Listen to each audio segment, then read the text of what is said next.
Hi friends, இன்றைக்கி நம்ம இந்த ட்ராமாவோட அடுத்த எபிசோட் தான் பார்க்க போகிறேன். ஸோ லாஸ்ட் எபிசோடில் இதுவரை பார்த்துருந்தோம் அப்படின்னா, ஹீரோன்னு பார்த்தீங்கன்னா ஹீரோவை கூப்பிட்டுட்டே ஓடி வந்திருப்பா. அப்போ கால் ஸ்லிப் ஆகி கீழே விழுக போக ஹீரோ வந்து தாங்கியெல்லாம் பிடிச்சிருப்பான். ஸோ 2 பேரும் கொஞ்சம் ஆக்வர்டாக தான் ஃபீல் பண்ணுறாங்க. அப்போ ஹீரோன் வந்து கேட்குறா, உங்களுக்கு ஹீரோவை தெரியுமா அப்படின்னு பேரை சொல்லி கேட்குறா. அதாவது ஹீரோ இப்போ வந்துட்டு பேரை மாற்றி வச்சுருக்கா. இவனுக்கு ஒரு நிமிஷத்தில் திக்குன்னு இருக்கு. இல்லையே, எனக்கு அந்த மாதிரிலாம் யாரும் தெரியாது, சரி நான் போகிறேன் அப்படின்ட்டு அங்கேருந்து குடுக்குடுன்னு ஓடிட்டுருக்கான். ஆத்தாடி, என்ன நம்ம ஹார்ட் இவ்வளோ வேகமாக துடிக்குது, நம்மக்கிட்டேயே வந்து நம்மளை பற்றி கேட்குறா, லூஸு பைத்தியம் அப்படின்னு திட்டிகிட்டே இருக்கு. இதுக்கப்புறமா எல்லாரும் ஷூட்டிங் ஸ்பாட்டுக்கு வந்துடுறாங்க. அப்போ ஒரு பொண்ணு பார்த்தீங்கன்னா வேகமாக ஓடி வந்து சொல்லிட்டு இருக்கா, இந்த ஸ்டண்ட்டெல்லாம் பண்ணுவாங்கள்ல, அவங்க வந்துட்டு இன்றைக்கி வரல, லீவு அப்படின்னு. டேரக்டருக்கு என்ன பண்ணுறதுன்னு தெரில. ஆனால் ஹீரோயின் வந்து சொல்கிறா, பரவாயில்ல நானே இதை பண்ணுறேன் அப்படின்னு. வேகமாக ஹீரோ பார்த்தீங்கன்னா அதெல்லாம் கூடாது, அது ரொம்ப ரிஸ்க் அப்படின்ற மாதிரி சொல்கிறான். எல்லோரும் ஒரு மாதிரி பார்க்குறாங்க. அப்போ நீனே பண்ணு, லேடி கெட்ட போட்டு நீனே பண்ணு அப்படின்னு. எது நானா? ஆமாம், இப்போ நீ வாய்க்கிலேயே சொன்னில நீனே பண்ணு அப்படின்ட்டு. இவனுக்கு பார்த்தீங்கன்னா ஒரு ட்ரெஸ்ஸையும் விக்கையும் போட்டு விட்றாங்க. நல்ல மலை மாடு மாதிரி இருக்கான். டூரா கிட்ட வேற வந்து சொல்லிட்டு இருக்கான், என்னால் முடியும் அப்படின்னு. அவளுக்கு சிரிப்பு தான் வருது. அப்படியே ஒரு வாக்கில் போவான் பாருங்க, பயங்கர காமெடியாக இருக்கும். இவன் பார்த்தீங்கன்னா அந்த மலையிலேருந்து அப்படியே உருண்டு கீழே வரணும். இந்த ஆக்டர் போயிட்டு ஐயோ உனக்கு என்ன ஆச்சு அப்படின்னு பதறணும். இதுதான் ஷார்ட்டு. ஸோ ஃபஸ்ட்டு ஹீரோ பார்த்தீங்கன்னா அப்படியே திடுன்னு ஓடி வந்து அப்படியே கீழே உருள்றான். அது ரொம்ப மோசமாகவே தெரியுது இது ஹீரோ தான் அப்படின்னு. டே உனக்கு கொஞ்சம் கூட அறிவு இல்லை, ஒழுங்காக பண்ணு அப்படின்னு. திரும்பவும் பார்த்தீங்கன்னா ஹீரோ போயிட்டு உருண்டு வரான். மண்டையில் இருக்கிற விக்கெல்லாம் தனியாக போயிட்டுருக்கு. டேய் ஏன்டா இப்படி பண்ணுற, உருப்படியாக பண்ணுடா அப்படின்னு. ஸோ ஹீரோவும் பார்த்தீங்கன்னா அப்புறம் கொஞ்சம் ப்ராப்பராக உருண்டுட்டுருக்கா. இப்படியே ஒரு 10-15 டேக்குக்கு மேலே போயிட்டே இருக்குது. ஒரு கட்டத்தில் நல்லா வந்துடுது. ஓகே கட் அப்படின்ற மாதிரி டேரக்டர் சொல்கிறாரு. அப்போ தான் ஹீரோக்கு உயிரே வருது. மண்டையில் பார்த்தீங்கன்னா அந்த இலையெல்லாம் நட்டுக்கிட்டு நிற்கிது. இதெல்லாம் பார்க்கும்போது ஹீரோனுக்கு பயங்கர சிரிப்பாக இருக்குது. இந்த சைடாக அந்த பாட்டியை காட்டுறாங்க. டூராவோட அம்மாவை இழுத்துட்டு வந்துட்டு இருக்காங்க. ஏண்டி எவ்வளோ தைரியம் இருந்தால் என் கண்ணில் மாட்டாமல் நீ இவ்வளோ நாள் இருந்திருப்ப அப்படின்னு. சரித்தா, உனக்கு என்ன வேணும்? எனக்கு என்ன வேணுமா? என் புருஷன் நான் மைக்கு $30,000 வாங்கினில்ல, இப்போ நீ நல்லா தானே இருக்க, அதை வட்டியோடு திரும்ப கொடு, $1,00,000 கொடுன்னு கேட்குறாங்க. எது $1,00,000 உனக்கு கொடுக்கணுமா?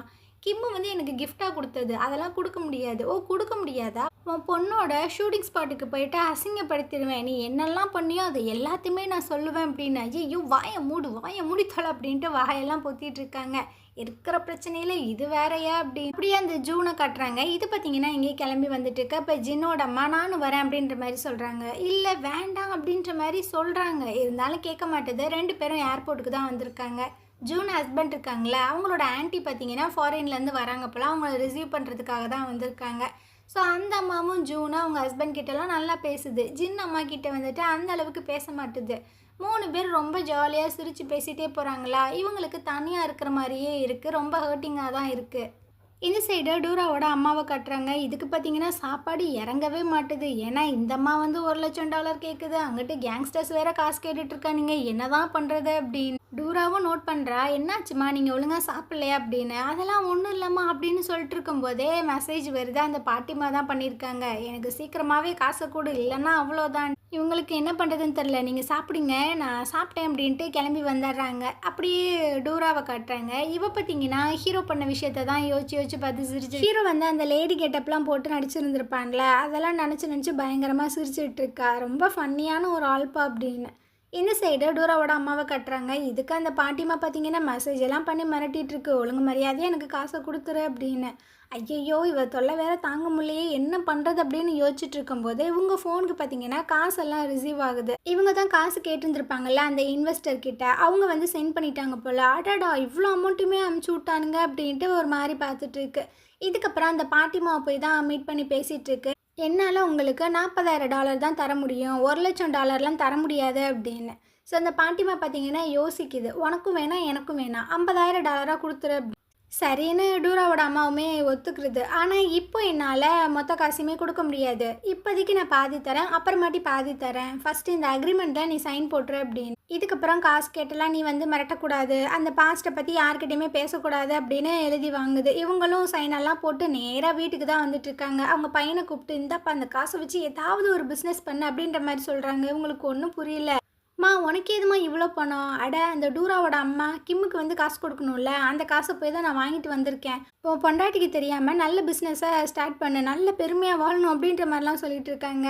இவரும் பார்த்தீங்கன்னா சரிங்கம்மா அப்படின்ற மாதிரி சொல்லும்போதே அங்கே பார்த்தீங்கன்னா அவங்க ஒய்ஃப் வந்து கதவை தட்டிட்டு இருக்காங்க. 2 பேரும் உள்ளே என்ன பண்ணிட்டு இருக்கீங்க அப்படின்னு. இவங்களும் அந்த காசு எல்லாத்தையுமே பரபரன்னு எடுத்து போட்டு ஒளிச்சு வச்சுட்டு இருக்காங்க. ஸோ உள்ளே வந்துட்டு கேட்குறாங்க, என்ன தான் பண்ணிட்டு இருக்கீங்க? அது ஒன்றும் இல்லையே, கதவு தெரியாமல் லாக் ஆயிடுச்சுன்னு நினைக்கிறேன், சும்மா நானும் என் பையனும் பேசிகிட்டு இருந்தோம் அப்படின்னு ஏதோ சமாளிக்கிறாங்க. இந்த சைடு டூராவை காட்டுறாங்க. ஷூட்டிங் தான் நடந்துட்டுருக்கு. அதாவது என்ன சீன் அப்படின்னா, அந்த ஆக்டர் மேலே தண்ணியை ஊற்றி இவங்க வந்து திட்டணும். ஸோ தண்ணியை ஊற்றுறா கொஞ்சம் ஹெவியாக ஊற்றிட்டா போல் அவனுக்கு கண்ணிலலாம் பட்டு ஒரு மாதிரி ஆயிடுது. இவளும் வந்து சாரிலாம் கேட்குறா, என்னை மன்னிச்சிருங்க அப்படின்னு. ஃபஸ்ட் டைம்னால ஓகே ஓகே பரவாயில்ல ஒன்றும் பிரச்சனை இல்லை அப்படின்ட்டு ஃபேஸ் எல்லாம் தொடச்சிட்டு வேறு கோட் மாற்றிட்டு மறுபடியும் உட்காந்துட்ருக்காங்க. ஸோ திரும்பவும் பார்த்தீங்கன்னா தண்ணியை தூக்கி கண்ணிலே ஊற்றி விட்றா. இவனுக்கா கடுப்பாயிட்டுருக்கு, நீ வேணுக்குமே பண்ணிகிட்ருக்கியா அப்படின்னு. இவளும் சாரியெல்லாம் கேட்குறா. திரும்பவும் பார்த்தீங்கன்னா அந்த டேக் போயிட்டுருக்கு. ஸோ இவ பார்த்தீங்கன்னா மூக்கில் ஊற்றி விட்றா போல, அவ்வளோதான் அவன் கடுப்பாயிரான். என்னடி வேணுக்குமே பண்ணிகிட்ருக்கியா அப்படின்னு சண்டைக்கு வந்துட்டுருக்கான். ஸோ இடையில பார்த்தீங்கன்னா பீப்பெல்லாம் போட்டு திட்டா அவளுமே வெறியாயிட்டுருக்கா. நான் தெரியாம தானடா பண்ணேன் அப்படின்னு. இவன் பார்த்தீங்கன்னா கொள்ளவெறியோட ஹீரோனை பார்த்துட்ருக்கான். அந்த டேரக்டர் வந்து தான் கூல்படுத்துகிறாங்க, விடுங்க சார் அவங்க தெரியாமல் தான் பண்ணிட்டாங்க அப்படின்னு. இந்த சைடு ஹீரோன்னு பார்த்தீங்கன்னா ஹீரோட்ட பயங்கரமாக புலம்பிகிட்டு இருக்கேன். நான் என்ன வேணுக்கணுமா பண்ணேன், ஏதோ ஃப்ளோவில் அந்த மாதிரி வந்துச்சு, இதுக்கப்புறம் அந்த ஆக்டர் கூட நான் வந்து வேலையே செய்ய மாட்டேன் அப்படின்னு. அட வேலையில் இதெல்லாம் சகஜம் தானே. ஸோ இதெல்லாம் நினச்சி நம்ம இது பண்ணிகிட்டு இருந்தால் எப்படி பெரிய ஆக்ட்ரஸாக வருது அப்படின்னா, அவனும் பார்த்தீங்கன்னா கொஞ்சம் ஆறுதலாக சொல்லி ஃபுட்டெல்லாம் ரெடி பண்ணி கொடுக்குறான். ஃபஸ்ட்டு இதை சாப்பிடுங்க நல்லா ஆயிரும் அப்படின்னு. அவளும் சாப்பிட்டுட்டு அடடா என்ன ஒரு சூப்பராக இருக்குது அப்படின்ற மாதிரிலாம் சொல்லிகிட்டு இருக்கா. இதுக்கப்புறம் ஹீரோ பார்த்தீங்கன்னா அந்த டேரக்டர் கூப்பிட்டு பேசிகிட்டு இருக்காங்க. இவங்க இப்படி சண்டை போட்டுகிட்டே இருந்தாங்கன்னா என்னைக்கிடா நம்ம அந்த ட்ராமாவை கம்ப்ளீட் பண்ணுறது. ஸோ நீ ஒரு நல்ல டேரக்டராக ஃப்யூச்சரில் வரணும் அப்படின்னா 2 பேர்த்தையும் தயவு செஞ்சு சமாதானப்படுத்துடா அப்படின்னு. ஹீரோ பார்த்தீங்கன்னா சரின்னு சொல்லிட்டு ஒரு பொக்கையெல்லாம் வாங்கிட்டு வந்து ஹீரோன்ட்ட கொடுக்குறான். அவள் வந்து ஷாக் ஆகிடுறா. எனக்கா இதுவா? அட ஆமாம், உங்களோட மைண்ட் வந்து நல்லா இருக்கணும், அப்போ தான் நீங்கள் ஈஸியாக ஆக்டெல்லாம் பண்ண முடியும், அதனால தான் ஓகே பாய் அப்படின்ட்டு அவன் அங்கேருந்து போயிட்டுருக்கான். அவளுக்கு தான் ரொம்ப ஹாப்பியாக இருக்குது. இந்த சைடு ஹீரோவோட அப்பாவை காட்டுறாங்க. இவர் பார்த்தீங்கன்னா கோட் ஷூட்டெல்லாம் போட்டு எங்கேயோ கிளம்பிட்டு இருக்காங்களா. அப்போ அவங்க ஒய்ஃப் வந்து கேட்குறாங்க, அம்மா எங்கே போயிட்டுருக்கீங்க, என்ன ட்ரெஸ் இது அப்படின்னு. உடனே அந்த பாட்டிமா வருது, ஏண்டி என் பிள்ளை இப்படி கிளம்பி போனால் உனக்கு என்ன பிரச்சனை, அவன் வேலைக்கு போவான், பார்த்து போயிட்டு வாங்க, நல்ல நாள் அமையட்டும் அப்படின்னு சொல்லுவியா, எதுக்கு போட்டிருக்கீங்க, ஏன்னா 1008 கேள்வி கேட்பியா, இப்போ எதுக்கு போட்டிருக்கான்னு தானே கேட்டேன், அதுக்கே இவ்வளோ பேசுகிறீங்க, நான் அப்படித்தான் பேசுவேன் அப்படின்னு இந்த பாட்டி பார்த்தீங்கன்னா மண்டக்கரமாகவே பேசிகிட்டு இருக்கு. சரி சரி பிரச்சனையை விடுங்க, நான் வேலைக்கு தான் போகிறேன், நான் போயிட்டு வந்துடுறேன் அப்படின்ட்டு அவர் அங்கேருந்து கிளம்பிடுறாரு. இந்த சைடு ஜூனை காட்டுறாங்க. அவங்கள மீட் பண்ணுறதுக்காக ஜூன் ஹஸ்பண்டோட ஆன்ட்டி தான் வந்திருக்காங்க. ஸோ இவங்களும் என்ன அப்படின்ற மாதிரி கேட்கும்போது, அது ஒன்றும் இல்லைம்மா, நீ இப்போ எங்கே தானே இருக்க, உனக்கு ரெகுலராக பீரியட்ஸ்லாம் வர தானே செய்யுது, ஸோ இன்னொரு ஒரு குழந்தைய பெற்றுக்க அப்படின்ற மாதிரி சொல்கிறாங்க.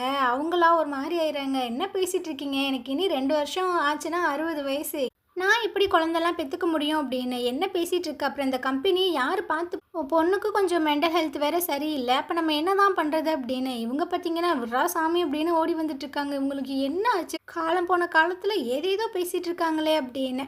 ஸோ அப்படியே ஜின்னோட அம்மாவை காட்டுறாங்க. இவங்க பார்த்தீங்கன்னா அவங்க மெய்டுக்கிட்ட வந்து கேட்டுட்ருக்காங்க, என் ரூமை வந்து க்ளீன் பண்ண சொன்னேன்ல, ஏன் க்ளீன் பண்ணலை, அதுக்குள்ளே ஜூன் வந்து வேறு வேலை சொல்லிட்டாங்க, அது பார்த்தனால எனக்கு டைம் இல்லை, நான் நாளைக்கு பண்ணிடுறேன் அப்படின்னு. அது எப்படி, நான் தானே உன்ட்ட ஃபஸ்ட்டு சொன்னேன் அப்படின்னு இவங்க கத்த, அந்த இடத்துக்கு ஜூனுமே வந்துடுறாங்க. இப்போ உனக்கு என்ன பிரச்சனை, எதுக்கு கத்திட்டு இருக்க அப்படின்னு அவங்களோட பேரை சொல்ல இவங்களுக்கு கடுப்பாயிருது. நான் வந்து உன்னோட மதர் இன்லா, என்னை மதர்னு கூப்பிடு, எதுக்கு என் பேர் சொல்லி கூப்பிட்ற அப்படின்னு. இந்த சத்தம் கேட்டால் அந்த பாட்டிமா வந்துடுறாங்க. எல்லாத்தையும் உட்கார வச்சு பஞ்சாயத்து தான் பண்ணிகிட்டு இருக்காங்க. என்ன தான் இருந்தாலும் என் அண்ணனோட மிஸ்ட்ரெஸ்ஸாக அவங்க இருந்திருக்காங்க. ஸோ என் அண்ணாவோட குழந்தையுமே நல்லபடியாக வளர்த்து இவ்வளோ பெரிய பையனாகவும் ஆக்கியிருக்காங்க. அதனால் இந்த வீட்டில் எல்லாருமே அவங்கள மதித்து தான் ஆகணும். நீ வந்து இவங்கள மதர்னு கூப்பிடணும், நீயும் மதர்னு தான் கூப்பிடணும் அப்படின்ட்டு எல்லாத்துக்கிட்டையுமே சொல்லிகிட்டு இருக்காங்க. அவங்களுக்கு பார்த்தீங்கன்னா கண்ணெல்லாம் கலங்குது. ஜூனுக்கு தான் பயங்கர வெறியாயிட்டுருக்கு. அவங்க ஹஸ்பண்ட் கிட்ட வந்து சொல்லிட்டு இருக்காங்க, என்னாலலாம் மதன்லாம் கூப்பிட முடியாது, வேற என்ன பண்ணுறது, அவங்க யார் இதெல்லாம் சொல்கிறதுக்கு, அவங்களுக்கு என்ன ரைட்ஸ் இருக்குது அப்படின்ற மாதிரி கேட்குது. அதாவது அந்த ஆன்ட்டியை கேட்குறாங்க, இங்கே பாருமா, அவங்க என்னோடய ஆன்ட்டி மட்டும் கிடையாது, என்னோடய அம்மா மாதிரி. எங்கள் அம்மா முடியாமல் இருந்த காலத்தில் அவங்க தான் என்னை நல்லபடியாக வளர்த்தாங்க. ஸோ அவங்க சொல்கிறத கேட்டு நடந்துக்க அப்படின்ட்டு இவர் பார்த்திங்கன்னா அங்கேருந்து போகிறாரு. ஜூனுக்கு தான் ரொம்ப கடுப்பாயிட்டுருக்கு.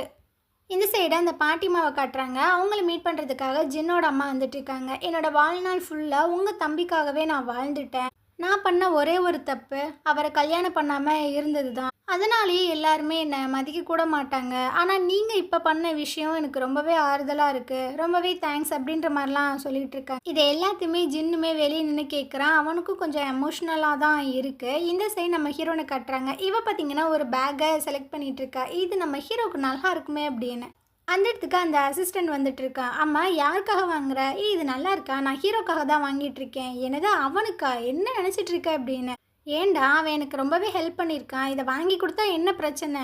இங்க பாரும்மா அவன் உன்கிட்ட ₹2 ஐஸ்கிரீமை வாங்கி கொடுத்தான். அதுக்காக நீ 2,00,000க்கு பேக் வாங்கி கொடுப்பியா?" அப்படின்னு. "டேய் போடா" அப்படின்ற மாதிரி சொல்கிறாங்க. ஆனால் இவன் பார்த்தீங்கன்னா, இந்த கேபை வாங்கி கொடு நல்லா இருக்கும் அப்படின்ட்டு. ஸோ அவளும் பார்த்தீங்கன்னா அந்த கேப்பை வச்சு தான் பேசிகிட்டு இருக்கா. நம்ம இப்படியே போய் கொடுப்போமா, இல்லைனா நம்மளே தலையில் போட்டு விடுவோமா அப்படின்னு. அந்த நேரத்துக்கு அந்த அசிஸ்டன்ட் பார்த்தீங்கன்னா உள்ளே வந்துட்டுருக்கா. "இங்கே பாருமா இந்த கிஃப்டெல்லாம் கொண்டு போய் ஹீரோட்ட கொடுக்காத. அவன் உன்னை பற்றி தப்பு தப்பாக பேசிகிட்டு இருக்கான் அந்த ஆக்டர்கிட்ட" அப்படின்னு. "டேய் யாரை பார்த்து இப்படி சொல்லிகிட்டு இருக்க? அவனா அந்த மாதிரி ஆளே கிடையாது. சும்மா அவனை பற்றி தப்பாக பேசினா நான் மனுஷியாவே இருக்க மாட்டேன்னு திட்டி விட்றா." இதுக்கப்புறம் ஹீரோயின் பார்த்தீங்கன்னா மெசேஜ் பண்ணி விட்றா ஹீரோவுக்கு. "இன்னைக்கு நைட்டு நம்ம டின்னர் ஒன்றா சாப்பிட்லாமா? உங்ககிட்ட ஒரு விஷயத்த கொடுக்கணும்" அப்படின்ட்டு. "இல்லைப்பா எனக்கு வேறு ஒரு பிளான் இருக்குது" அப்படின்ற மாதிரி சொல்கிறான்.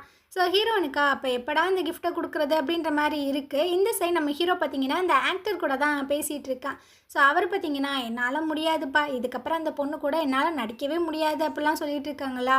இந்த மாதிரிலாம் நீங்கள் சொல்லக்கூடாது. அந்த பொண்ணு ரொம்ப நல்ல பொண்ணு தான். "யோ நீ யாரோட சைடு? என் சைடா இல்லை அவ சைடா?" அப்படின்னு. அச்சச்சோ இப்போ நம்ம என்ன பண்ணுறது? சரி அவளை கொஞ்சம் கழுவி ஊற்றுவோம், அப்போ தான் இவன் நம்ம பேச்சை கேட்பான்னு சொல்லிட்டு ஹீரோனை பார்த்தீங்கன்னா கண்ணா பின்னான்னு திட்டிகிட்டு இருக்கான். அவெல்லாம் ஒரு ஆளா? அவள் பேச்சை கேட்டாவே எனக்கு இரிட்டேட்டிங் ஆகுது. அவள் பேரை பார்த்தீங்கன்னா டூராவான். என்ன டூரான்னு இதெல்லாம் ஒரு பேரா அப்படின்னு கண்ணா பின்னான்னு திட்டிகிட்டு இருக்கான். அப்போ பார்த்தீங்கன்னா ஹீரோயின் சடனாக கதை ஓப்பன் பண்ணுறாங்க. அவ்வளவுதான், ஹீரோ வந்து ட்ரிங்க் குடிச்சிட்டு இருந்திருப்பான், அப்படியே துப்பிட்டு இருக்கான். ஸோ இந்த இடத்துல இந்த எபிசோட் முடியுதா. நாளைக்கு நம்ம அடுத்த எபிசோட் பார்க்கலாம். இந்த ட்ராமா உங்களுக்கு பிடிச்சிருந்தது அப்படின்னா கண்டிப்பாக நம்ம சேனலுக்கு சப்போர்ட் பண்ணுங்கள். தேங்க்யூ.